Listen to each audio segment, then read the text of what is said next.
I thought it was going to be one of those long lectures and you'll fall asleep, but I was intrigued the whole time. Like, it just touched me, all the stories and everything. No, I actually expected it to be like really boring and... Well, when I first came here, I'm like, guest speakers, it's probably going to be, all bunk and everything. But it was much more, I don't know, to our levels. I thought it'd be really boring, but... I thought it was really good. It changed my way of thinking. I expected some lady to kind of just talk to us about how sex is bad and gross and dirty and everything like that. But they were really honest. I didn't expect people to be that open with people they'd never met in their life. And I guess the honesty made you believe it more. Honestly, I thought it was going to be boring and not too much action. So I thought I knew it all, but it turns out that there's always so much more you can learn. It was awesome. I don't know. I thought it would be kind of boring and just the same old type of talk where they just rattle on you about it, but... Well, I came here thinking that if it sucked, I was leaving in 15 minutes. And I'm going to leave here just being totally amazed at these people. I don't know, it's just a lot of my friends that I know, it hit all of us, basically. And I just want to thank them for doing such a good talk, because it touched me so much, and I can't even express how much my life is going to turn around after this.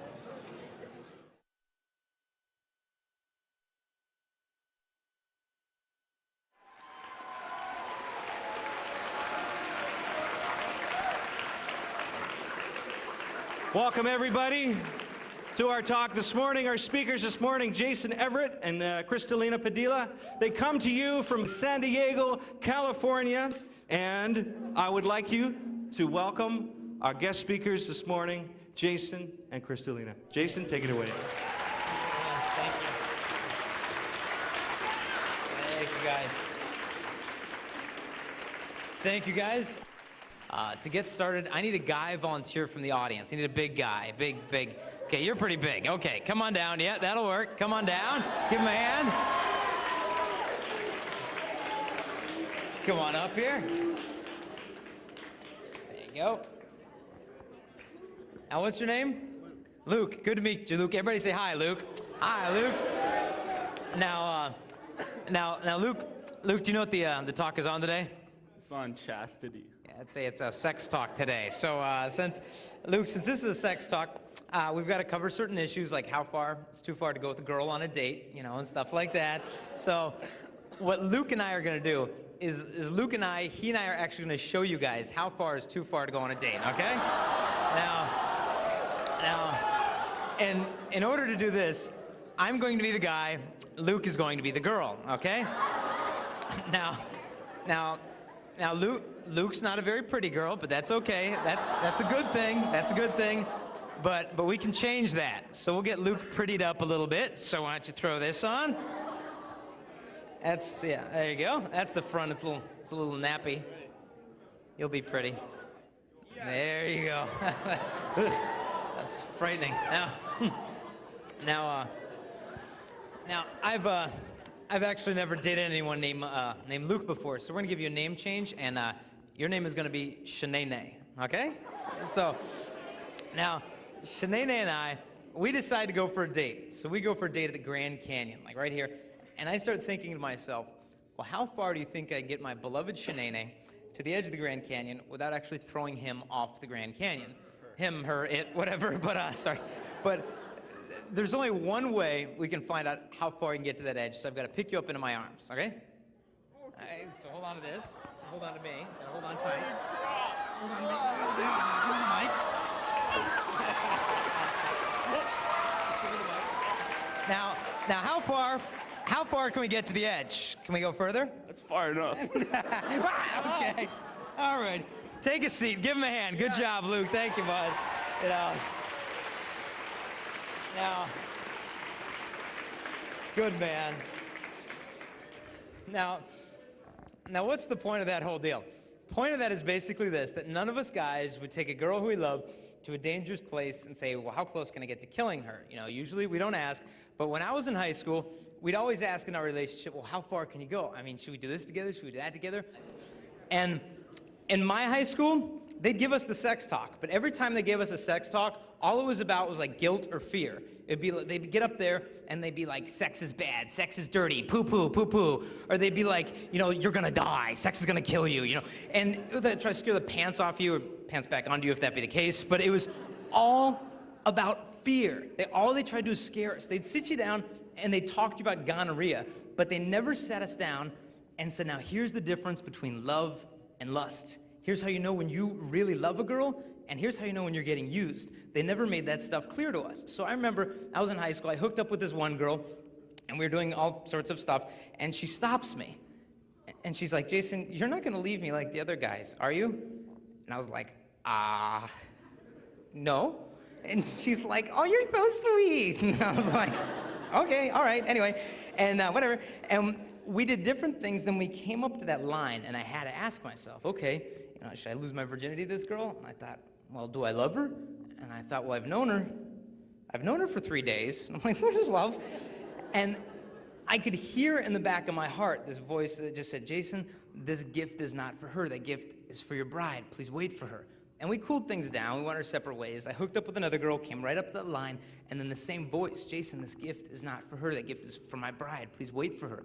And we cooled things off, and so to this day, I'm still a virgin, and I'm as happy as can be. And most people think that by the time you get in your 20s, like I'm gonna die of virginity or something. You know, I'm gonna start having like virginity conniption fits or something. You know, like, you know, abstinence is very good. You know, I'm sorry, I get twitches from virginity, you know. But you should really stay virgin. You know, I'll start foaming at the mouth from virginity, and you know, I'll explode and die here. You know, Luke will be like, whoa, you know. What happened to the sex guy? And you're like, oh, you didn't hear? He was a virgin. That'll kill you. Forget about it. The virginity's not lethal. I was at the airport the other day, and I saw this magazine. I had to pick it up here. It's called Complete Woman Magazine, all right? Just a splendid periodical. Oh, subscriber, okay. And so this guy's in here. They're talking about sex. And this guy says, quote, he said, sex is extremely important to me. When I'm in a relationship, it's essential. In fact, a year ago, I felt compelled to break up with a woman I really loved because we didn't have sex enough. The lack of sex nearly killed me. So apparently he's rushed to the hospital for lack of sex or something. But this is what we're basically told, that if you're not having sex, something's wrong with you. Maybe you're dropped on your head as a baby or something. But then they say, but if you have had sex, it's too late for you anyway. We hear this constantly. And I know some of you are virgins, and I know some of you are not virgins. And frankly, I don't care what happened last weekend, last month, last year. I mean, it's in the past, and I mean, I care, but what's happened has happened. For those of you who are virgins, I say good for you, because people who get married as virgins have a divorce rate that's 60 to 70% lower than those who won't wait for marriage. Now, some of you are thinking, well, Jason, look, I'm not a virgin anymore. Or Jason, I had my virginity taken from me. Does that mean I'm gonna have a messed up marriage? If you're like me, you're so sick of the whole divorce thing. I was just over to high school in Washington. After the talk, a junior comes up to me, and he goes, Jay, I know what you mean about divorce. He said, Jason, my dad is on his 9th marriage. High school junior had seen his dad get 8 divorces. Now in LA, I live in San Diego. Up the coast in LA, there are jewelry stores in LA where you can rent wedding rings. You don't have to buy them anymore, because they know you're just gonna dump your wife. You might as well save some money in the whole exchange. I found that out because I had to go shopping recently, because Crystalina and I got engaged a couple months back, which is a pretty cool deal, so thank you very much. So, but you know, we're also sick of the whole divorce thing. So it starts to make a bit of sense. But what about everything that comes before sex? Can you do this on a date? Can you do that? Easiest way to figure it out is this. We're at this high school in Chicago. At the end of the talk, we did a Q&A. Guy raised his hand, and he goes, okay, Jason. He says, your talk was fun. He said, but can we get specific? I said, well, sure. And he goes, well, I want to know exactly how far I can go with my girlfriend. I said, well, that's a good question. What do you want to do with her? And he was like, uh-oh. I said, yeah, okay. I said, well, we're not in 3rd grade. We can be specific, mature. What do you want to do? And he's like, cool. He's like, can we do this and this and this and this and this? And he goes through this list of sexual favors. And I said, well, okay, we'll slow down. Pick one. And he's like, okay. He goes, I got it. He goes, oral sex. Can we do that on a date? And I said, well, I'm going to have you answer your own question. And he's like, oh, good. And I said, well, you know, do you want to get married one day?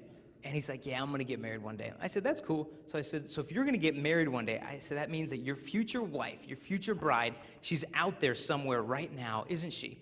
And for the first time in his 17-year life, he thought about his future wife. And he said, yeah, she's out there, cool, cool. And I said, but let's say she doesn't live here in Chicago. Let's say she lives where I live in San Diego. School's just getting out right now, so she's coming home from class with her boyfriend, who's a guy that you are never going to meet. And he's got his arm around your future bride. And he's saying, baby girl, I love you so much. I'm always gonna be here for you. Your eyes are so beautiful. And she's like, oh, you're so sweet. And he walks her home and he sits her down on his couch and he's like, hey, baby girl, you feeling fine? Because you looking fine, you know. She's like, stop. And I said to the guy, I was like, dude, I go, you know what's going on that couch, don't you? And he was like, yeah. And I go, that guy?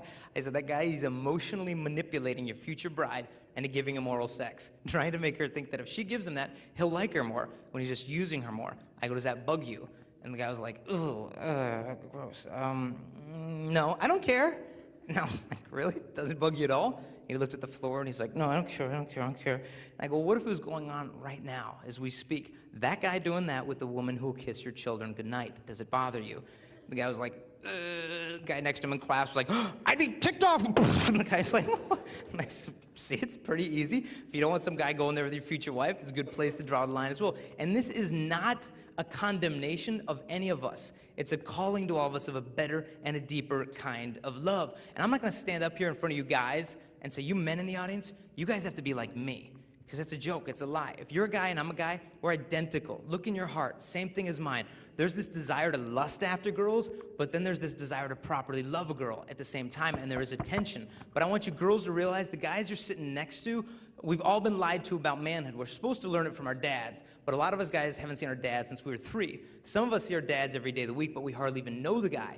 No matter what our relationship is with him, we've been lied to at some point in the locker room that, dude, if you want to be a man today, dude, you gotta get some from the girls. Because if you get some with ladies, dude, you're the man. But think about it, get some from a girl. Getting some sounds like a couple of like 7th graders, and they sneak into a convenience store and they shoplift like Jolly Rancher candies, you know, and they're like, you know, and then they like run into the parking lot, they're like, you know, they run funny because they're all disproportionate because of puberty, they're like, you know, their feet are too big and their knuckles drag. And then, you know, they get into the parking lot, and then they hide behind a dumpster, and they pull the candy out, and they're like, I got a red one and a grape one. Whoop, a grape one. Did you get some? Did you get some? And you notice the same mentality. Dude, you get some with that chick? Dude, you sexually conquer that girl? Because if you emptied of her innocence, you robbed her purity, dude, you're the man because you emptied the girl. And we know that this is totally missing the point of manhood. I don't get my manhood by emptying a girl. I get my manhood by denying myself for love of a girl. But how is a guy supposed to sacrifice himself for a girl? Well, to be honest, the reason, honestly, why I always confused love with lust in high school is because the influence in my life back then of the pornography. And the thing is that when the teenage girls find out that teenage guys struggle with the pornography, it's not that the girls are all mad at us. They just feel sorry for us that we can't relate to women in a more interesting way. Because as a guy, the pornography as a guy is the perfect way for a guy to shoot his future marriage in the head. Because it trains me that girls, they're things to be used for my kicks. She's got to be constantly sexually available, physically flawless, and when you get done bored lusting after, you go to the next fantasy, and it's no big deal at all because you can judge the value of a woman by how much lust she generates in me. And we would laugh it off. And I'm sure there's some guys in the audience, and in their heads right now, they're thinking, dude, whatever, I got some porn on the internet, I got some Maxim magazines, it's not a problem, I'm not getting anyone pregnant. And while he laughingly tries to think it's not a problem, almost desperately try to convince himself, what happens to a young guy is he gets emasculated. Emasculation means that when a young man is robbed of the ability to be masculine. And pornography flips that backwards, so we men learn to sacrifice and empty the girls for the sake of ourselves, and we miss the whole point of manhood. And in high school, we would totally laugh it off. We're like, dude, who cares? I'm not getting anyone pregnant, it's all good. I'm not killing it, I'm not hurting anyone. We'd have no clue what we were looking at. You know, Pamela Anderson, the big supermodel for, out in Los Angeles, you know when she first posed for Playboy? The limo drove her to the pornographic studios. They did all her makeup up, she disrobed, then she started crying. She finally pulled herself together, they redid the makeup around her eyes, and they took the nude photos. that when you're looking at porn, you're not looking at just some naked body, you're looking at the corpse of a woman's heart. But we would laugh it off, saying, dude, I'm not hurting anyone. We don't realize how much we're hurting ourselves. You know, Maxim magazine, it's a new smutty magazine they have for guys.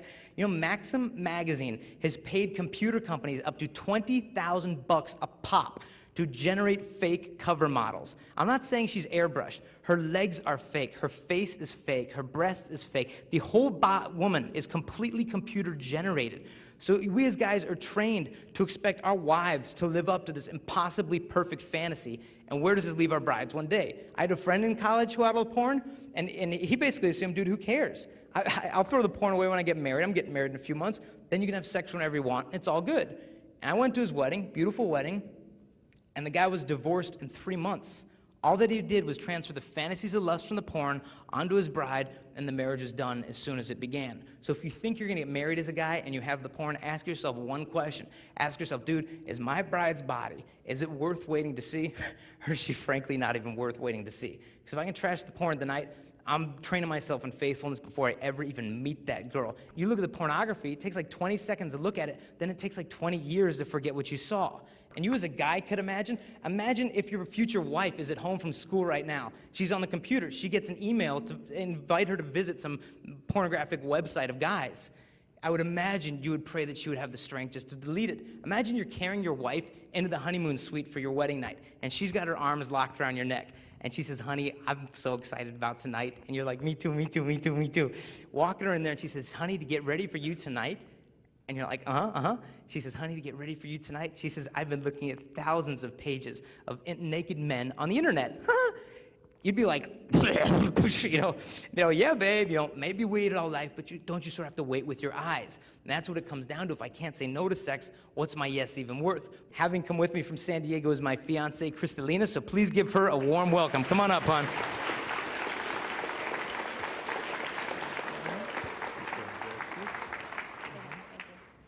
Good morning, everyone. Okay, now, I'm coming from a completely different angle than Jason here. When I was about a sophomore in high school, I had my first serious relationship. And after a while of dating, we thought we were in love and everything was great. And slowly, we started to get very physical. And slowly, the pressure started to set into the relationship. And he said, well, girl, if you really love me, if you truly love me, you'd prove it to me. You'd show me just how much you love me.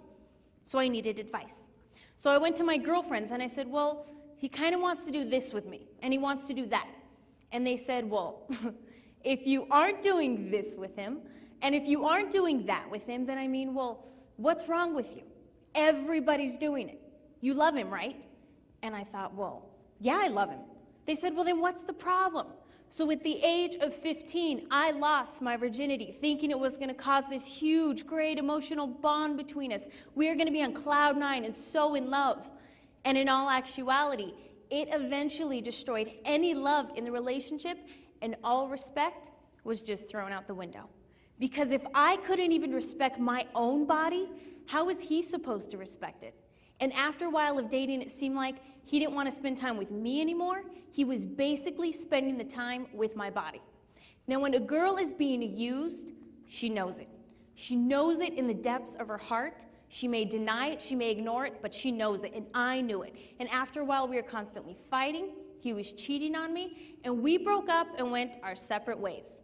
Now, I will never forget the day when he walked away from me for the very last time. And as he walked away from me, all I could think about was that guy's taking something with him that never belonged to him in the first place. But I can't get it back, right? What's the point? It's already gone. So there I was in the cafeteria talking with my girlfriends.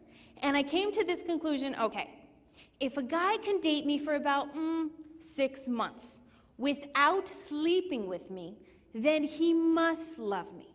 Then I'll sleep with him. And I think now 6 months?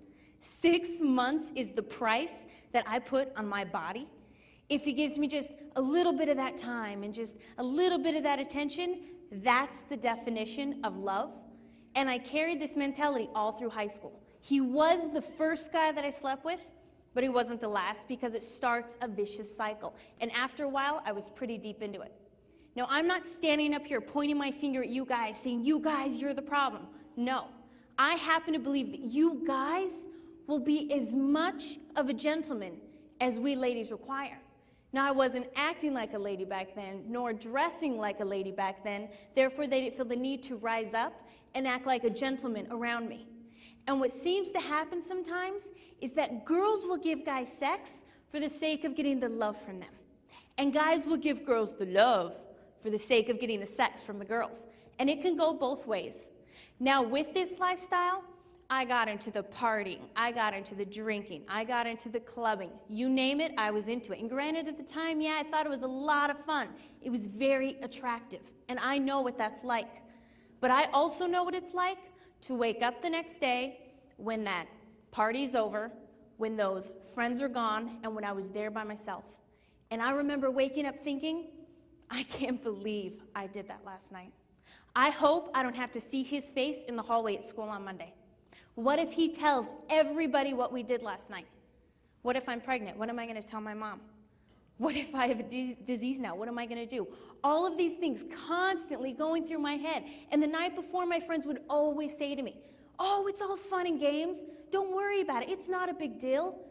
But I can promise you and stand up here today and say, the next morning, the fun and games was over. And I woke up hating myself, and I woke up with nothing but disgust and regret. And I knew deep in my heart, it wasn't worth it.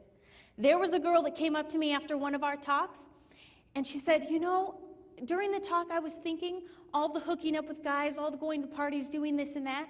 She goes, I realized I was just a prostitute who wasn't getting paid. And it hit her. It hit her hard. Now, after a while of living this lifestyle, my mother had an idea what was going on in my life. Most parents have an idea what's going on in your lives. As much as I thought I was fooling my mother, I was really fooling myself. And she came up to me one day and she said, Crystalina, there's a talk on relationships this weekend, and you're going to it. I said, a sex talk? Are you kidding me? I'm not going to go listen to some dork talk about sex. Thanks, but no thanks. She said, no, you're going. I don't care if you like it or not. And I thought, fine, okay.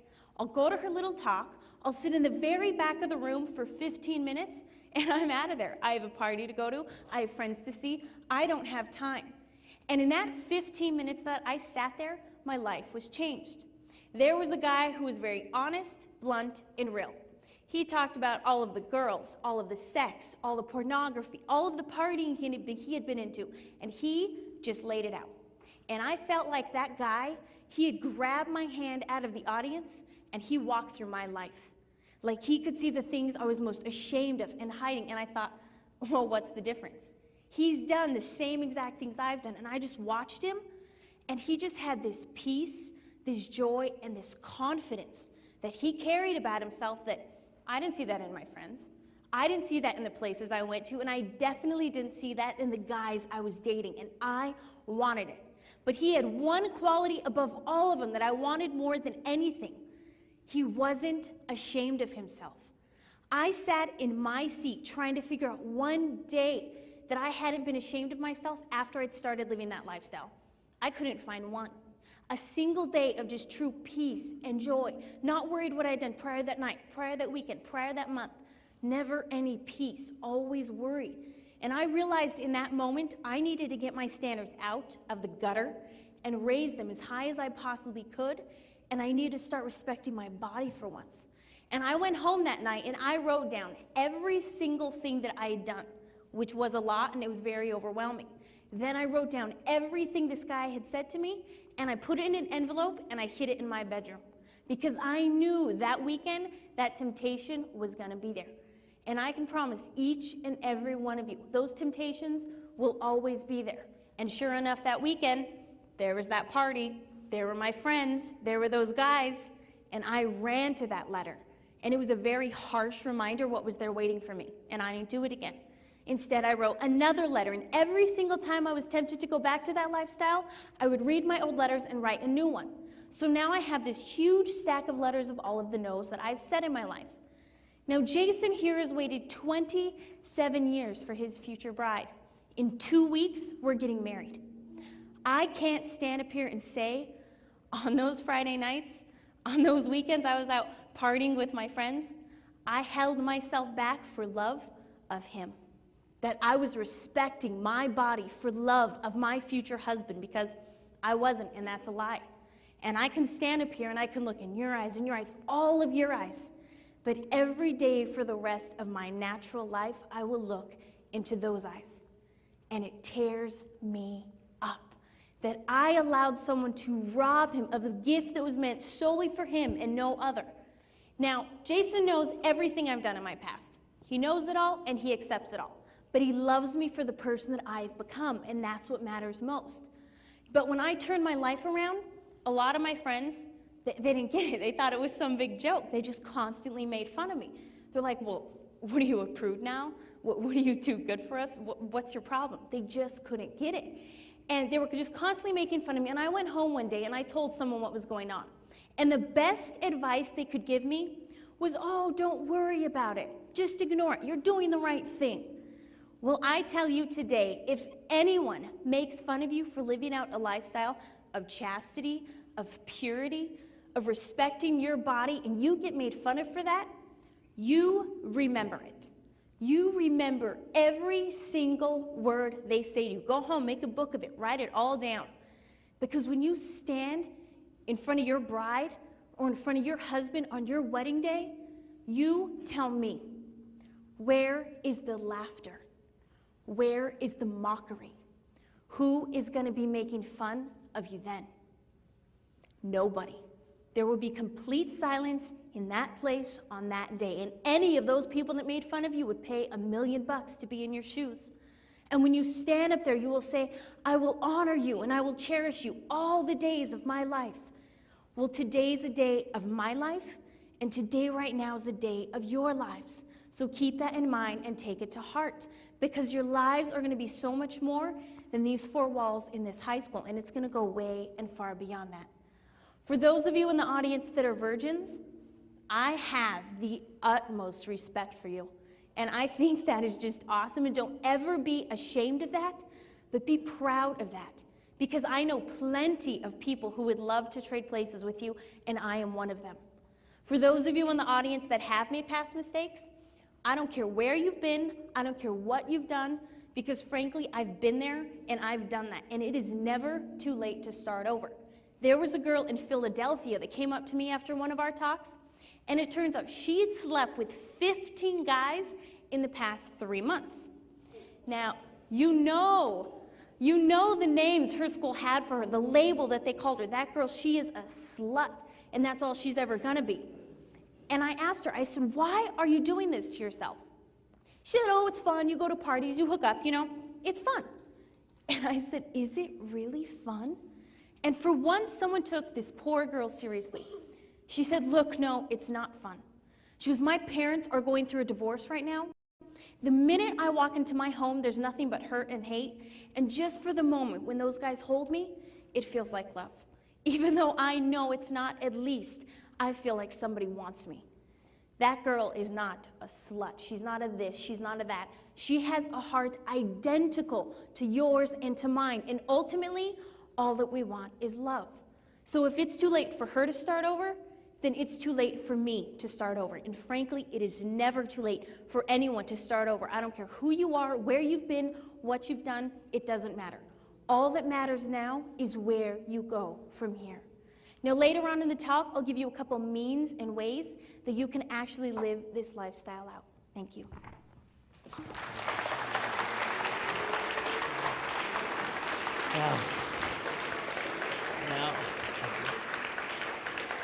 Now, as you could probably imagine how grateful I am that she started waiting for me, and she was afraid if she left those guys who were cheating on her, who were physically abusing her, emotionally abusing her, she was afraid if she left them, she'd miss out on love.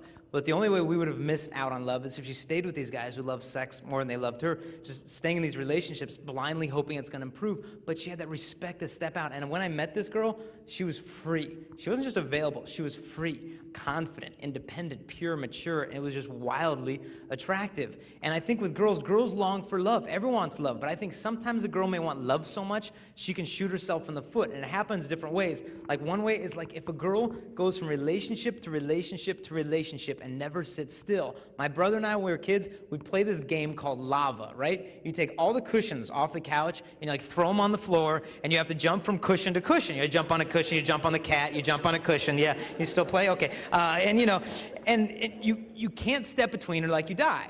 And unfortunately, some girls date like that, where they go from boy to boy to boy to boy to boy. By the time the girl gets to college, she has no clue who she is because she's defined her whole identity by the boy she's been clinging to for emotional security. Maybe she confuses their physical affection with love. Maybe she's looking for love her dad never gave her. But either way, a girl needs to find her independence as a woman. Then she can receive and give the kind of love that she's been longing for. But the number one way, from a guy's perspective, that girls ruin their chances of getting real intimacy is if a girl thinks that dressing modestly is a joke. I'll admit, I'm a guy. I don't know the pressure you girls are under to look and eat and dress a certain way. I mean, we were watching TV a while back, and a Barbie doll commercial came on. So I was like, dude, I have to get that Barbie. So I went to the store and got the Barbie. Shut up. Yeah, I've got issues. No, this is, I don't remember her name. It was like Botox, collagen, silicone Barbie or something. But, you know, girls are told from the ages of like 3 and up, you know, behold womanhood. You know, you too can be a woman, okay? Just eat 3 croutons a day, all right? You dress like a collection of body parts, and girl, you're gonna find love. And so what does every beer commercial, every billboard basically tell women about their bodies? It basically tells girls like, you know, you know, you're too fat. You know, you're too skinny. You know, you're too fat and too skinny. You're a real piece of work. Just constantly, girls are told your body is trash. Hate your body. 5 minutes later, they tell you worship your body. And during that confusion and a girl's sincere desire to find love and be found beautiful, she may look at Cosmo and 17 magazine and thinks, well, that's a cute outfit. Maybe if I dress like that, I'll meet a nice guy and maybe we'll find love. Well, it sounds like it makes sense, but what happens is this. If we guys are very visual when it comes to sexuality. And if we see a girl walking down the street dressed like this, you know, let's say she's got one of those new short skirts they have that you can mistake for a wide belt, you know what I'm talking about? You know, they're like belly buttons sticking out and her top's made of like saran wrap or whatever this is, and spaghetti straps. And we see her walking down the street. We think that she's trying to tell us, like, hey boys, the greatest thing about me is my body. And we'll look at her and we'll be like, I agree, you know, that's a nice body. But if her sexual value is the first thing that draws me to a woman, I might think that that's the best thing she has to offer. Forget her friends and her dreams and her family. I want to get to know the body.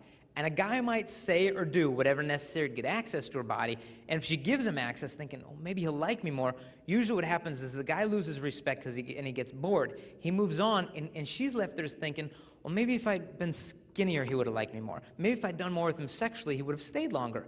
He might not have stayed longer, but he would have used her longer, but her heart's made for better kind of love than that. And guys get used too. We all know the pressures go both ways. But with modesty, I'm not saying like girls, you know, I want you to look as ugly as physically possible. You know, I don't want you girls like show up at your prom, like with this, you know, this huge dress on, and your boyfriend sees you, he's like, modesty, you know, wow, you know, girl, you're looking good there in your shapeless plaid ankle-length jumper, you know, hey, you know, that's a nice potato sack, you know, stay home.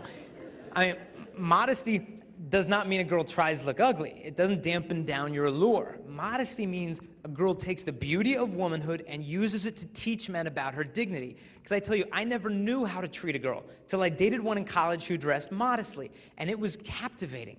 Because you could take her seriously as a woman because she wasn't trying to constantly make boys gawk at her body so she'd feel secure. And she had a good figure. She could have dressed like, hey boys, check it out. But the way she dressed said like, hey boys, frankly, I'm worth waiting to see.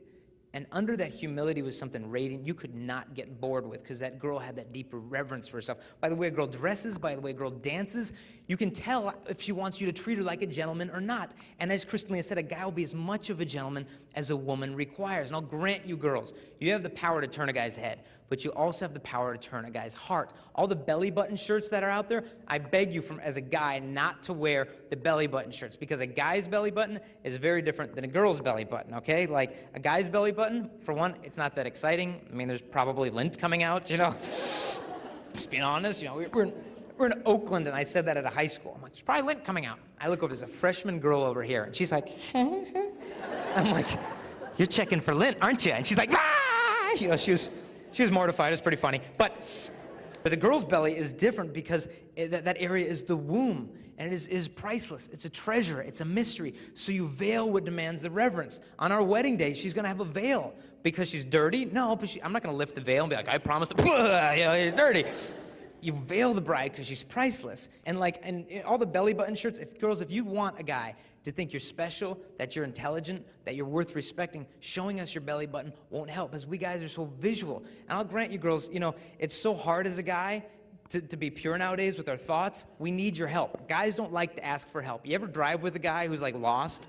I mean, he'll drive to South America before he finds the convenience store because it's a pride thing. Likewise with purity, but we have to back down. We just say, girls, we need your help on this. It is so hard for us to stay pure. And girls, I know when you go to the stores, it's probably hard to find pure outfits. I know 2 girls in Arizona, I just read this in the newspaper. They show up at the department store to get their prom dress this spring. They show up, and they were just couldn't find anything. So they went home all frustrated, and they wrote a letter to the department store. And they had 1,400 of their friends sign it. All teenage girls signed this petition. And the letter said this, 1,400 girls. It said, look, we are sick of you carrying these dresses that have slits up to our armpits. They said, we are sick of just the low cut, the belly button, the back, everything. They go, why don't you start carrying some dresses that treat us girls with class instead of all this trash? How about leaving something for the imagination, a little mystery, a little modesty? 1,400 girls signed it. They submitted it to the department store, and the manager called back the girls and said, hi, this is Mr. So-and-so from the department store. He said, if you girls are interested, we'd like to hire you as the fashion consultants for teenage design for our department store, so you're in charge of all the fashions that come in. The girls have power in this to shape the way that the whole world looks at women, so tap into that. Now, I mean, I'll put Barbie away for now. Well, sorry, she's okay, she's still smiling. Girls, it's funny lately is we have to do all this traveling, and they've got all this increased airport security, so we have to go through the x-ray machines, right? And in my little laptop case, I have to carry like a Barbie doll. I've got like a blonde wig back here, and you got to go through the x-ray machines, which is really pleasant. And we were going through Chicago. There's this guy sitting there, and we go through the x-ray. I put the bag on it, starts to get sucked through. Here's the guy behind the x-ray. He's like, and he's like, huh? And he pauses it. And his friend's over here doing a little wand x-ray, and he's like, hey, come here. And his friend's like, wait. Comes over, it's like, check it out. He's like, tink, tink, tink. His friend's like, I'm like, okay, back to security. And they press play, comes out, and I'm like, just give me my bag. And I give my Barbie, and I go to grab it, and they're both staring at me. What do you say to them? Do you say, oh, the Barbie, the wig? Yeah, I need that for work. What kind of work do you do, you freak? But they let me on the plane, so that was cool. But girls say, well, Jason, if I can't dress sexy, how am I gonna make a guy like me? I mean, can I flirt with boys? And I think it depends what you mean by flirt, because it means different stuff. Like for me, when I was in 2nd grade, if I liked a girl, I'd throw a rock at her. It's just, she's hot, poof, I'm making progress, her welts are going down, but then girls do it different. Like all y'all girls in here flirted like this in the 4th grade. Don't even tell me you didn't. You'd see a cute guy, and you'd be like, oh, he's so cute. And you get with your friends, like, oh, he's so cute, what should we do? And your friend's like, oh, I know. Let's give him a note. Oh, that's good, a note, yes. You rip out a sheet of loose leaf paper, get your crayons, your sparkly markers you girls have. And you're like, oh, do you like my friend Shanae? Yes, no, or maybe. It's like a survey, you give him a crayon, he's got to fill it out, yeah. Then what happens is you girls got to 7th grade, got a little more sophisticated with it. You'd see a cute guy in 7th grade, and all you girls would be like, oh, he's so cute. And you get to, oh, he's so cute, what should we do? And your friend's like, oh, I know, let's give him a note. And your friend's like, it's so immature. You're not slow, you're special, And they'd be like, and the other girl would be like, oh, I know. How about when you're leaving class, I'll shove you into him. Oh, that's good, shove me in him, yes. Some of you still doing this? That's okay, that's all right, just one day at a time. That's fine. You're not slow, you're special. But you guys see the girls hitting each other and laughing? The reason why women think this is so funny is because this is what girls talk about when they go to public bathrooms with 30 of them at a time into the bathroom. They have couches in there. they've got like drawing boards. You shove them into this locker, I'll come around the back. Then what happens is a girl gets to high school. Culture basically tells girls, first day of high school, girls, look, you've got something the guys like, better than notes, better than getting shoved into. You've got your body. You can give it to a guy. Guys will like you more. So the girl begins with this mentality. Okay, let me get this straight. Hooking up and making out with different guys at the party, that's not a big deal. Then she thinks, well, doing this with a guy, it's not a big deal. Doing that with a guy, it's not a big deal. But so long as I technically stay a virgin, I'm being good. Because those girls at school are so much worse than I am, so I'm still being good, and that's not a big deal. And by the time it's said and done, this girl convinces herself that the priceless gift of her body, it's not a big deal. Something starts to die in the girl. I read about this guy, I think he lived in Texas. This dude was sleeping, and his dog started barking. Comes in the backyard, and the dog is there barking at a bush in the backyard. And the guy's like, well, that would be a bush. That's brilliant. Shut up. Go to bed. He goes to sleep. Dog starts barking at the bush again. 15 minutes later, guy gets up. He's all mad. Brought a stick with him into the backyard. Says, come here, Pooch. And smack. And the guy actually beats the dog into submission to shut it up from barking at the bush. Went back to sleep. It's like 2:45 in the morning. Dog starts freaking out, growling at the bush again. The guy threw a fit, cocked a gun, came into the backyard. This guy actually shot and killed the dog in the backyard and went peacefully to sleep. Then what happened is the robber who was hiding in the bushes got out of the bushes, walked over the body of the dead dog, came inside this guy's house, apparently killed him in his sleep, and robbed everything that he owned. And that dog is our conscience. And I've said to my conscience, dude, shut up. Don't remind me I shouldn't be doing this with this girl. Dude, shut up. Don't remind me I should be looking at this. Dude, shut up. And then I kill the voice, do it anyway for the sake of excitement, and I think I'm free. I'm not doing what my parents want. I'm free. And then I think, dude, if I'm so free, why am I so empty afterwards all the time? This is freedom, and it can lead to like a death in a girl that says, Jason, you've got cute little stories, but look, Jason, you don't get it. Jason, look, I'm not a virgin. Or Jason, I had my virginity taken from me. Or Jason, something bad happened to me when I was a little girl. And what good guy like you're all talking about, as if I really know any, would want a girl like me that's done all the stuff that I've done. Jason, I am damaged goods. It is too late. Once it is gone, it is gone. I am basically unlovable.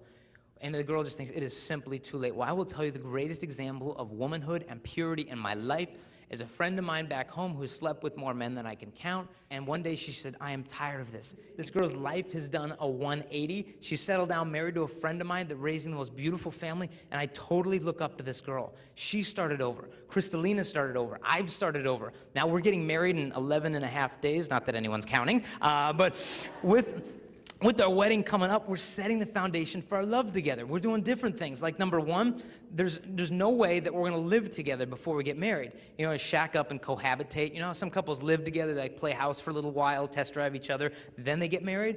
You ever check out what their divorce rate is in marriage for couples who cohabitate then marry? They have a divorce rate of 80%. 8 out of 10 of them get divorced because they don't know what makes love work. They think you can just test drive each other. So we're not going to shack up. Number two, no way are we going to sleep together before our wedding night. If I had sex with Crystalina tonight, I would be lying to her. My body would be saying, I give myself totally to you. I belong completely to you. Everything that I'm giving is yours. But it'd be a lie. I don't belong to her. I'm not her husband. Even if my intentions were good, the embrace would be a lie. A movie came out a while back called Vanilla Sky, and in it, Tom Cruise sleeps with this girl, and after they have sex, she says to him, she says, your body is making promises to me, even if you won't. And the embrace of sex is that promise. I give myself completely to you. And unless I'm married, it's simply not true. And you might be thinking, okay, Jay, look, I get it. Okay, Jason, you shouldn't use a girl. But Jason, what if it's not like that? What if it's not like every time you get together, you're having sex? What if you really love each other and you totally agree that you're ready for this? Why can't you have sex? I'd say step back. What is love? Love means you do what is best for your beloved. And I ask you, is it best for Crystalina to wake up tomorrow morning thinking, am I going to be 2 weeks pregnant on our wedding day? Is my mom going to find out? Am I going to get disease? Am I getting used? Is it best for a girl to put her through these fears? It never is. So why are we abstinent? It's not because we're afraid of pregnancy or disease. It's because of love. It is so simple, because love can wait to give, but lust cannot wait to get. And if you're in a sexually active relationship, you can take the sex out and you can see if there's love there. We did this where we were in Michigan, speaking of this huge public high school, and there's 1,000 freshmen and 1,000 sophomores. The juniors and seniors weren't at the talk. And so after the talk, I'm hanging out with some students in the front, and a senior runs into the auditorium, and he's all mad. And he's like, and he's running through. He's like, dude. And he comes up to the front, and he's like, dude, who told my girlfriend all about secondary purity? And I said, me. And he comes up, and he's like, dude, and I go, what's the problem? And he said, dude, it turns out he was a senior and his girlfriend was a freshman. He was one of these older guys who didn't have enough social skills to date a girl his own age, so he runs after the younger ones, you know, but I'm sure that only happens in Michigan. But what's the deal? What's the deal with the older guy, younger girl thing? How come older girls almost never go for younger guys? The reason is this. Girls mature faster than guys do. I'm sure you girls are thinking, wow, thanks for the revelation. But think about it. Look at a 14-year-old girl. 14-year-old girl's sitting at home, and she's thinking, I want a relationship where we can just talk about our friends and our family, we can communicate about our feelings, and yep. Okay, good. Look at a 14-year-old guy. 14-year-old guy is sitting at home, and he's like, I can make noises with my armpit. This is cool. I mean, we're just different. So a 14-year-old girl can get bored with a 14-year-old guy. But along comes Mr. High School guy to the junior high girl, Mr. Senior to the sophomore freshman, Mr. College guy to the high school girl. And immediately the girl says, oh my goodness, this is exciting. He's older than me, he's a little more mature, and he likes me. This is exciting. Little does she know that the younger girl is, the more naive she is to have heard the lines that he has to give her. Lines like this, baby girl, I love you so much. I've never felt this way when I was with any girl ever before. And I'm a guy in all of my temptations, but I don't want to pressure you to do anything sexually that you're not ready for, because I want it to be for the sake of love. And she thinks, oh, he's so loving. Little does she realize the guy will physically take from her everything she's willing to give him. He's not leading her to purity, he's wearing it down. He might even give her like a promise ring. A promise ring is like a little pacifier. You pop a pacifier in a kid's mouth, he thinks there's the real thing going on. And an older guy might give a girl a promise ring so she thinks any sexual stuff they do together is more special because she's got a little bling bling thing going on. And this does not mean that all promise rings are bad. It doesn't mean that all older guys are bad. But if he's as good as you think he is, how come some girl his own age hasn't snatched him up by now? Older guys know that younger girls are less likely to refuse them because the girls want to win the older guy's approval, but to step back. And so this senior runs into the auditorium. He's all mad. And I said, what's the problem? And he goes, well, he said, I just saw my girlfriend in the hallway and she looked all happy. And I said, where you been the last hour? And she said, oh, enjoying my new purity. So I came in here to see what the heck happened to her. And I said, well, you can sleep with her again. Just marry her one day. And he's like, and I go, well, isn't she worth waiting for? And he goes, no. It is the love test. And only when love is put to the test can its value be seen. So have the courage to apply it. How can you actually live this lifestyle out? A couple of things. The first and foremost, for those of you that are in a sexually active relationship, to take the sex out and really see what your relationship is based upon. Because if you take the sex out, it will give you the clarity of mind to step back and say, okay, is this love or is this lust? Are they using me? Do they really love me? What's going on? And really put your love in the light and see what it's made of. Because if you take the sex out and you end up fighting and arguing, you end up breaking up, you're probably better off without that person to begin with. But if you guys end up staying together, what peace of mind knowing that that person is in it for you and not what you're giving them. That they love you as a person and not what you're doing with them. That is peace of mind right there. So to have the guts and courage to take it out and see what it's made of. The second thing, right now Jason and I, we're training ourselves in faithfulness. Chastity trains you in that faithfulness. Because one day when we're married, I'm just going to be 9 months pregnant, ready to go, and Jason is going to be at work. And he might have some cute little hot secretary now. Do you think the same temptations won't be there just because he has a ring on his finger? Of course not. They're still going to be there. But the thing is, he's trained himself in faithfulness now, so within marriage, he can be all the more faithful to me. So to train yourselves in faithfulness. And I know a lot of you are dating right now, and realize most of you right now is dating someone else's future spouse. To guard that person, protect that person, as you would want your future spouse guarded and protected in the same exact way. Now, when you date someone, to raise your standards high. And I know a lot of people say raise your standards high. When I say that, never have to lower yourself to date anyone. And I know a lot of people do that. And you know when you do that.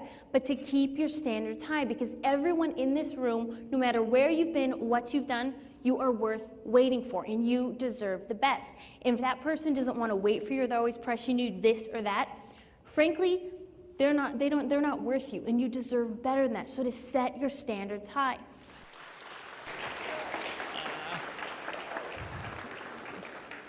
Where do you go from here? I'd say girls, take off after school, go to a shopping mall, buy a white candle, let your husband light that on your wedding night as a sign of the purity that you've maintained from this day until the day that he lifted your veil. And if you've made some mistakes, it is never too late. We were at this high school. This guy was talking at a high school, and it was hilarious. He calls the guys up. He said, guys, he goes, raise your hands if you guys want to marry a virgin.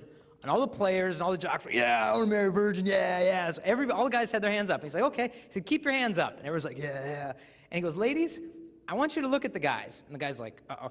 And they said, oh, girls, look at the guys. And next time any of those guys pressures you to do anything sexually, I want you to remind them how important purity is to them. And the guys were like, oh. And he's like, no, keep your hands up, to realize that purity is attractive. And you might be thinking, Jason, look, I'm not a virgin anymore. But ask yourself, am I just a date or am I a soulmate? Am I just a for now girl or am I a forever girl? It's never too late. I know a girl who got abducted in Texas. A guy did disgusting things to her. When he was done with her, he threw her in a latrine in Southern California.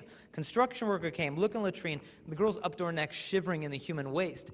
And they looked down there and said, my God, who could do this to a little girl? They lower a guy, a fireman in there to pull her out. She sees him coming down. She was scared to death, started to take the human waste, throwing it at the guy. Said, just don't touch me, just leave me here. She'd been so hurt, she didn't know who to trust, and she wanted to literally live in the sewer. And some of us have been so hurt, maybe through sexual mistakes, that we think it is just too late, just leave me here. But I stick my hands out and I say, girl, it is never too late. You still deserve the real kind of love. So girl, get up. Guys, where do you go from here? Guys, I would say, I did a poll of 1,400 girls at a high school, and I had them vote on how many of them thought if a guy practiced chastity in high school that would be undeniably attractive.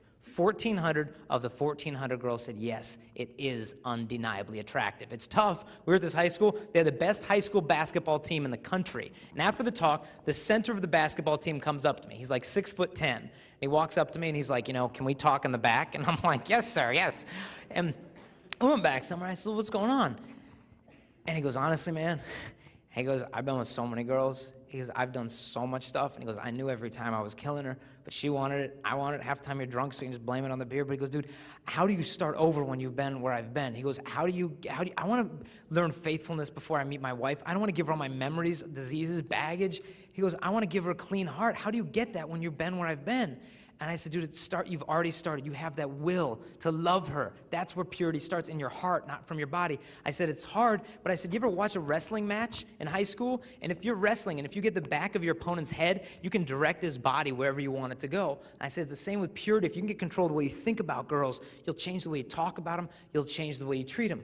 And he goes like, dude, he's like, man, that makes sense, but man, he goes, dude, it's so hard in the passion of the moment just to stop. And I said, dude, you know from sports, your body will do what you tell it to. I said, imagine you're married and with your wife in bed at the most pleasurable, exciting moment of your entire life, and the house caught on fire.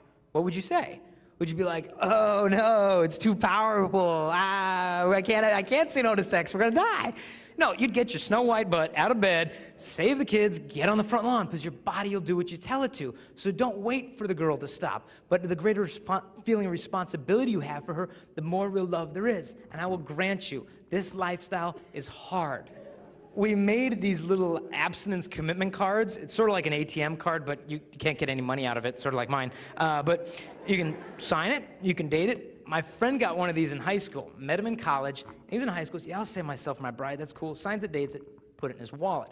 Got to my college, he met my friend Jenny. They fell in love, they started dating, they got engaged, walking down the street, and his card falls out of his wallet. And he's like, oh.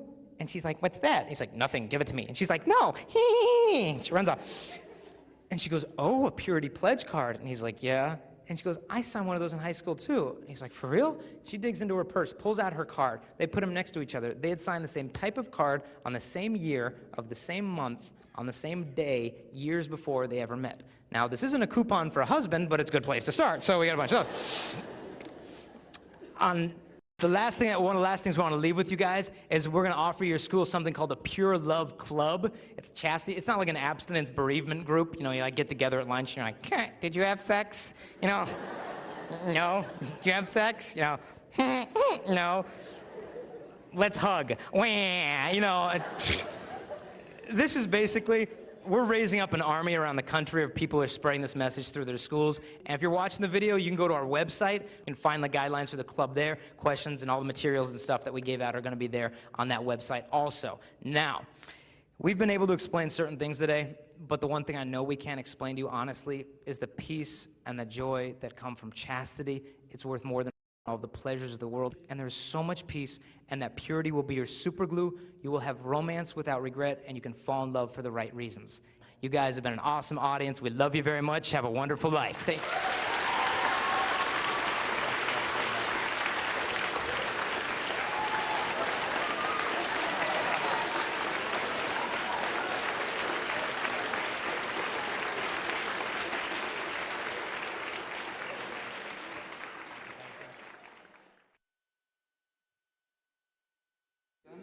I, Jason, take you, Crystalina, take you, Crystalina, to be my wife.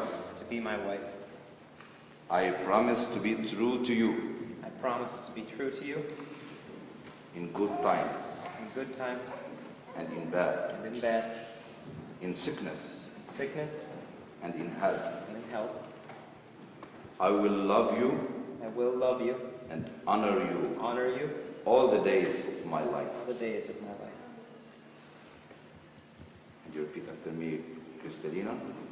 I, Crystalina, I, Crystalina, take you, Jason, take you, Jason, to be my husband. to be my husband. I promise to be true to you I promise to be true to you in good times in good times and in bad, and in bad, in sickness in sickness and in health. and in health. I will love you I will love you and honor you and honor you all the days of my life. all the days of my life. Wind it up.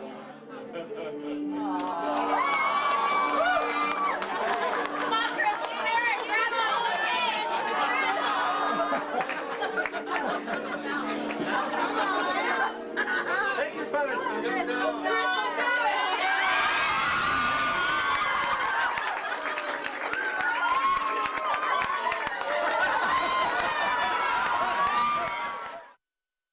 We hope you got a lot out of the talk, and we wanted to invite you to check out our website at www.pureloveclub.net. If you have questions about any of the statistics I provided during the talk, the answers are on this. Now, a teen might learn about love through our curriculum, but John Paul II said the real school of love is the family, because you know well, if you can love your family members, you can love virtually anybody on the face of the earth because of how they try your mercy and your patience. And I believe that when parents practice the virtues, generosity, mercy, patience, kids are more likely to follow in their footsteps, and that includes the virtue of purity. Now, while they might not always obey you, I think they will never fail to imitate you, and that's because virtues are more easily caught than they are taught. It's contagious. Virtue and vice are both contagious. If I want my kid to learn about humility, I don't give him a book on it. I try to show him by my life. And as Brian had said, if the best thing a dad can do for his kids is love his spouse, we need to live this out in the families. One high school girl said to me, her dad pulled her aside and said, "Maggie, I really hope one day you find a man who loves you as much as I love your mother." And you know that left a mark on that girl, that she wouldn't settle for any other kind of a relationship than the beautiful one she saw between her parents. Men need to be challenged to be gentlemen. And when a woman set the bar so low, the guys aren't going to jump up and be these knights in shining armor. A woman who's modest is like a candle. You know, there's something more mysterious about it. There's something more illuminating and warm and radiating. Like she has like humility of the body. Humility is the proper attitude towards greatness. And I think modesty is the proper attitude towards a woman's body. Greatness. And she knows you veil the mystery and you invite people to consider the value of the mystery. When she hangs it all out, from a man's perspective, no offense, you are man begging. That's what I think tiny outfits on a girl. She's man begging for me. And as a man, psychologically, we need the thrill of the chase. We need to wonder, what is she thinking? Does she like me? Does she want a guy like me? And we need to be kind of left out in the dark, you know, wondering about these things. Because when a girl follows the advice of like 17 magazine, oh, go up to him and just kiss him out of the blue, you know, and wear your little outfits and strut in front of him and dance dirty. Like, to a guy, it's flattering but boring. You know, it's like, hey, great, hey, you really like me. I'm not taking you home to mom, but I'll, you know, have fun with you tonight. You know, and so the thrill of the chase is gone. The element of mystery is lost. And the man needs to pursue the woman. You know, some people think, oh, that's just sexist. That's, you know, all these antiquated ideas and gender stereotyping. Personally, I love gender stereotyping. Men should be men and women should be women. And I know men. And a man wants to kill a dragon. And he wants to save a princess. And for the woman to throw herself at the man visually is like, hey, you don't need to kill a dragon. I'm going to jump out of the castle, kill the dragon, and jump on your horse, and you take me away. You know, and it's the guy's like, what are you doing on my horse? I haven't even fought anything to find you. I haven't even conquered anything, and you're sitting in my lap. I thought there was going to be some challenge. I thought I was going to be like a man after I won you. And the woman is like, no, I don't think you would want to chase after me, so I must run to you. But in the woman's heart, that's not what she wants. She wants to be found. She wants to be discovered. She wants to be, you know, to have a man fight for her. And I think we need to get back to the point where a culture says women are worth fighting for. You know, women are worth getting rejected. You know, that's why men have historically been the initiators of relationships, because it honors women, because it takes the burden of rejection off of you and it places it on me. And so basically, girls today, unfortunately, they don't have enough confidence to think that a guy would want them, and so they start the journey towards the guy, and they start making excuses for him. Well, maybe he hasn't asked me out because he's just shy, and so I need to make up for that. You know, but what ends up happening is you end up with less of a man. I mean, do you really want to date a guy who's too shy to ask you out? Because when a guy asks a girl out, he is saying one thing. He's saying, I would rather risk getting rejected by you than never to have had the chance to win you. And for a woman, it's like, dang right. You know, and as a guy, you got to learn to get over that insecurity and that fear and to go out on that limb and express your reverence for her and risk that maybe she doesn't like you, but I'm going to go out there and try it anyway. She's beautiful. She's wonderful. With modesty, with mystery, chastity, there's something secret about her. And as a guy, it's captivating. And as a woman, I think it gives her a great sense of reverence about her. Right, it's difficult, but if you want it to be easy, a couple things to do. Number one, go to confession. Because ultimately, purity is a gift from Jesus Christ. He'll give it to you if you ask for it with a sincere heart. Go to confession. And some people are like, dude, I'm not going to go to confession. I don't want to talk to some priest. Look, go near confession. Look at your friends when they go in there, then you look closely in their eyes when they come out. They look like $1 million. You know that TV show they have called Pimp My Ride? Where someone drives in, they got this nappy little car that's like squirrels living in the glove compartment. An exhibit pimps it out and they get 40-inch rims. Like, that's what happens in confession. It's like, pimp my soul. I know that's not the best analogy, but theologically this happens. So don't run from mercy. Go to confession. My wife and I go to bed every 2 weeks to go to confession. Second thing, never leave the Mass. My wife and I go to Mass every day of the week. Because every grace I need to love her, I get straight from the most blessed sacrament. Never leave the Mass. Spend time in Eucharistic adoration. Third thing is huge, is devotion to Our Lady. The rosary is the bomb. Like as a guy, you look at porn, dude, it takes like 5 seconds to look at porn. Then it takes like 15 years to forget what you saw. So for me, it was devotion to Mary that taught me how to look at a girl again. And they got bunches of free rosaries on the way out. There's a bunch of other free stuff they have back there too. Number one, we wrote a couple books for you guys. I wrote a book called Pure Love for the guys and girls. I wrote one for the guys called Pure Manhood. And in this is a survey I did of 1,000 high school and college girls. What do they want in a man today? And my wife wrote a book for you girls called Pure Womanhood. There's a little picture of her on the back there. So if you're feeling fine, you're looking fine. So she's on there. And in the middle of the book, my wife wrote for you girls what's called her dump him list. Okay? It's a dump him list. 15 things. If the guy has any of them, you just basically say goodbye, don't let the door hit you where the good Lord split you. Okay? So, and this is how he sees you. There's a dad a few years ago, dropped his son off at preschool in Armenia. He said, I love you, I'll pick you up after school.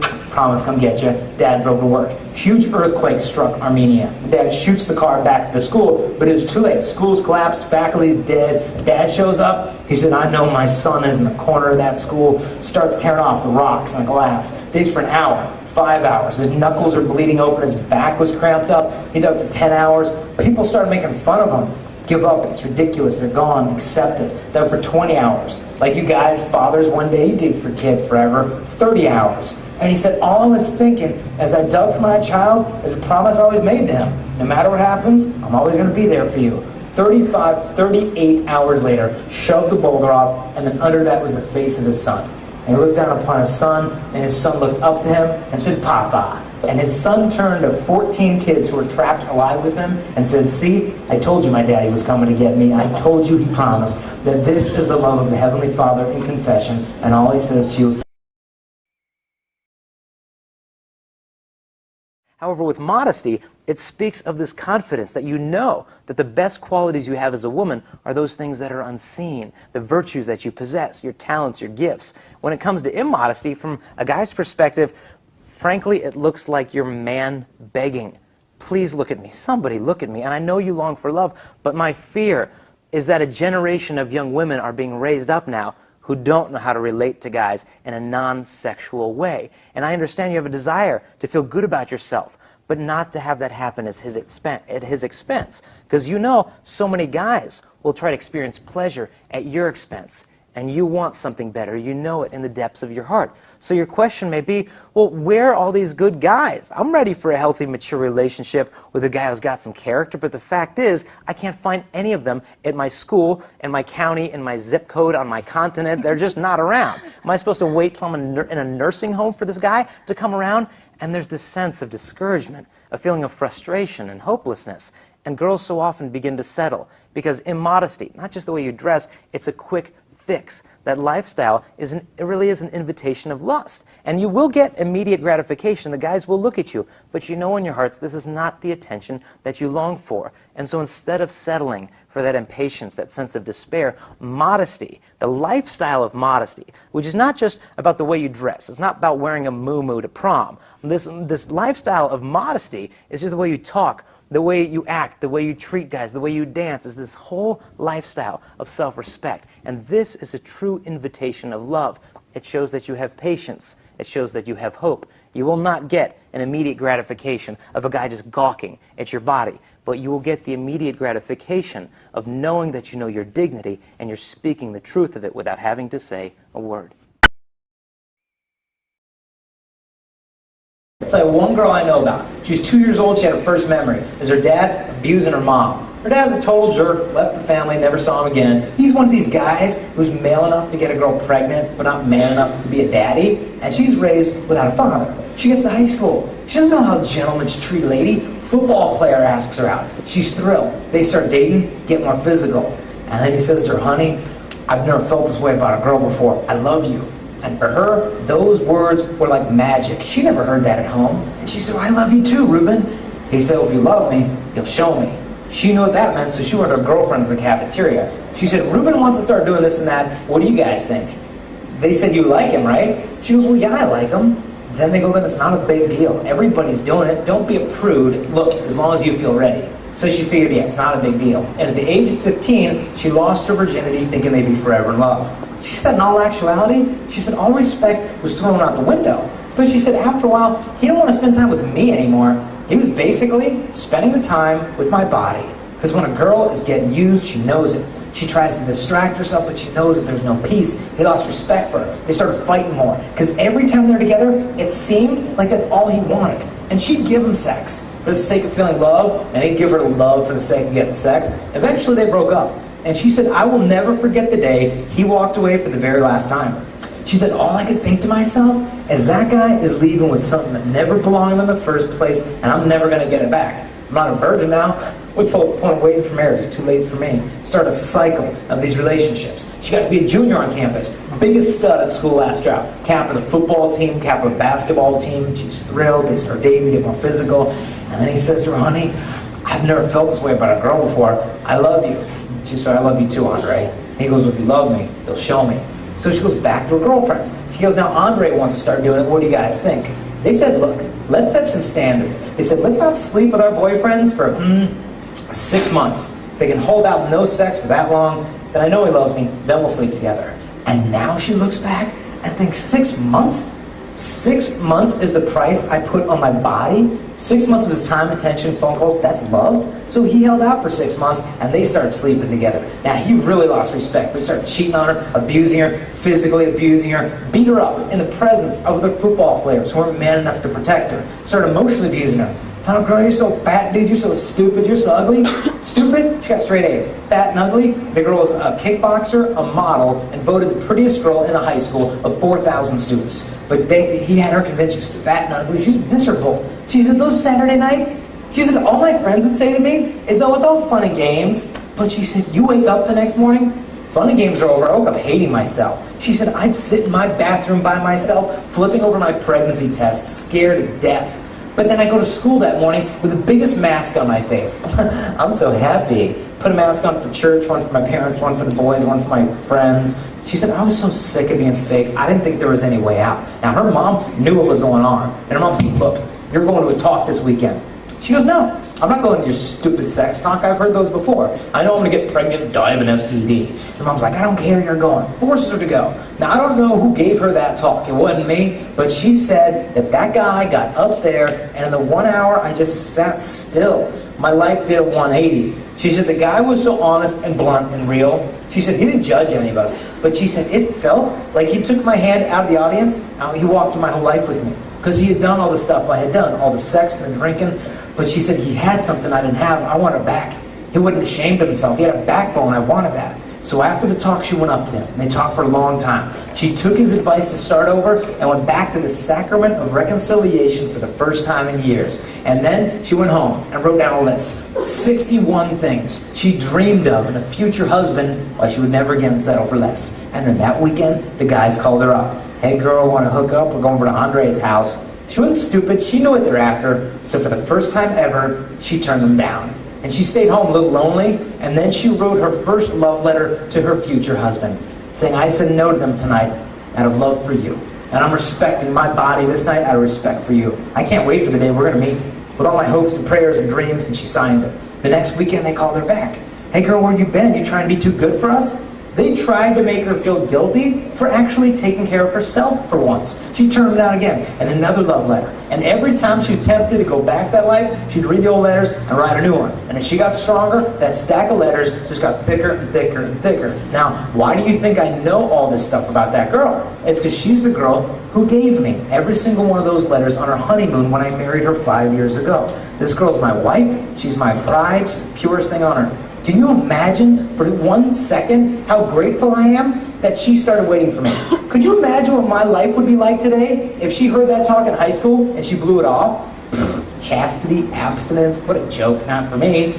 You think I ever would have met her? Do you think our marriage would exist? Do you think little baby girl we just had last summer would exist? And it's cool. Our daughter was born. Check this out. Our daughter was born on 7/07/07 at 7:07 in the morning. No kidding, man. I planned that. And it was cool. Like, thank you. That's my timing.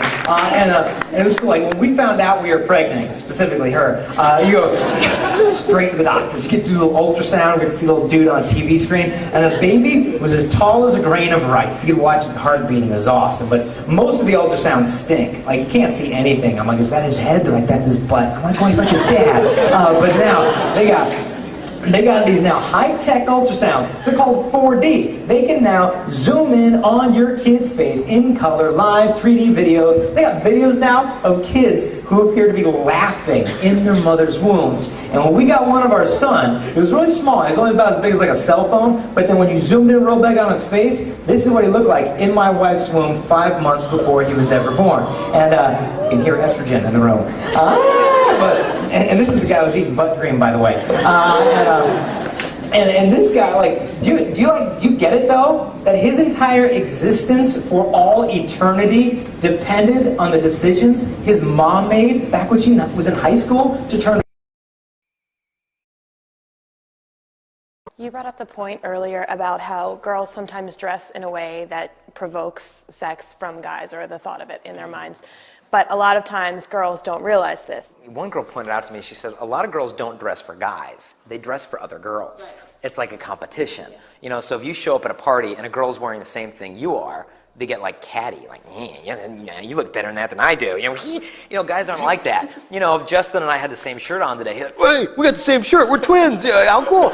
You know, and so girls' psychology of fashion and of dress is very different than guys, and their attractions are very different. Like, if I were wearing shorts today, you know, how many times do you think you've been looking at my legs? He's got some pretty cute legs. I mean, no, it's not even gonna cross your mind. Yet if a girl's sitting in front of me with shorts, the legs, it's beautiful, the man's visually attracted. It's why Pope John Paul II said for women to understand modesty, they must first have an insight into the male psychology, that we're wired very differently than you are. And if you really want a guy to love you for your intelligence, your personality, who you are as a person, do your outfits distract him from that? Or do they invite him to think about more than just your body? Because if a woman dresses in some like a t-shirt that could fit well on a 3-year-old, you know, and then she's complaining that guys don't respect her, she's being her own worst enemy. And she said, well, I should be able to dress however I want and guys should treat me respectfully. True. You could be a stripper and guys should treat you respectfully. But the fact is, when you dress in a certain way, like you look at prostitutes in the 1960s, in the 50s, they dated like women dress going to church today. And the problem is, people say, well, fashions have changed. That's true, but men's minds have not. Now, I was in Mass the other day, and a girl was wearing one of these new shirts that's supposedly fashionable. It's basically a negligee. And it's basically like a satin-looking thing with little ruffles on the edges. And like 15 years ago, that was underwear. And now they're wearing it to go up to get communion. And you're sitting there in Mass behind these people, and you're just wondering, yeah, I don't care if fashion's changed. Men do not change. And when we see that, we think of you as simply a collection of body parts. And if you truly long in your heart to be loved for them more than just your body, why aren't you sending me the invitation to invite me to think of you like that? And so for a girl, she's got to understand that girls have so much power and just the way they dress. They don't even need to say a word. They have, but a culture of like immodest women will necessarily be a culture of uncommitted men, because the women are saying with their outfits and their mannerisms and the way they dance and the way they dress, it basically saying, I will give myself to you, yet you don't even have to know me in return. I see girls, I mean, it's freezing cold one day in January, and I'm like bundled up, like, oh, my eyes is all that's showing. And I see a girl walk past me in like flip-flops and a mini skirt, and I'm just like, why are you doing that? Like, I understand you want to look nice for class, but that's insane. It's 2 degrees outside. Like, that can't be comfortable for you. And meanwhile, guys are eyeing her up and down as she's walking to class, and it's just, it can't make her feel good. Because a woman isn't longing to be gawked at. She wants love. But girls say, well, I want both. You know, I want them to gawk at me, unlove me. But the bottom, you pick, choose one. You will get what you choose it wisely, and make your decision. The problem is the world has kind of decided towards, I want to be gawked at. You know, because they don't have the confidence that if they dress in a more modest way, that guys will approach them. And it shows, from a guy's perspective, it shows insecurity. Because it's like, why do you have to throw yourself at me? Don't you think there's something about you that I would come to learn about, that I would make me want to get to know you more? And so for a guy, it shows a lack of confidence. Girls think, well, I'm confident, I'm proud of my body. But it's like, are you proud of the rest of who you are? You know, and so I think with modesty, it's so important just for girls to understand the way guys think. And by dressing modestly, you're helping us. I mean, honestly, it's so hard as a guy to have a pure imagination in today's world. Men need to be challenged to be gentlemen. And when women set the bar so low, the guys aren't going to jump up and be these knights in shining armor. I remember being in Philadelphia, and we're sitting at it was a Pat's Philly cheesesteaks, one of my favorite places on earth to eat. We're sitting there, and we're sitting there, and we hear the noises of barnyard animals in downtown Philadelphia at noon. And we hear, you know, man, cock-a-doodle-doo. And I'm thinking, what is going on? And we looked around the corner, and sure enough, there was a table with about 4 or 5 middle-aged Italian men sitting on a picnic table, mooing to any woman who would walk by, or making the sounds of billy goats or roosters or chicken, like any type of barnyard animal. They could relate to the woman with that information, I guess. And the women would walk by and roll their eyes, and you know, it was funny. I admit, I had to laugh. I mean, it was you know, but it was funny that they couldn't relate to women in a more interesting way. That was their way of saying, you know, yeah, you know, I like you, you know, moo, you know, and the women in this culture have just got to be to the point where you got to be kind of sick of it. You know, I think women universally are pretty sick of it. You know, it's like, and when you go out looking for guys to look at you like that, it's like you want to be fed by something, but it's like trying to be fed by cotton candy. You know, it looks great, you know, it looks like you're eating a lot, but it's just malnourished. We taste it and then it disappears. You know, and so like a Britney Spears outfit to me is like, it's like a firework. Everybody's going to look, but then everybody just looks away. You know, it's done. She's gone. It's over. A woman who's modest is like a candle. You know, there's something more mysterious about it. There's something more illuminating and warm and radiating. Like she has like humility of the body. Humility is the proper attitude towards greatness. And I think modesty is the proper attitude towards a woman's body. Greatness.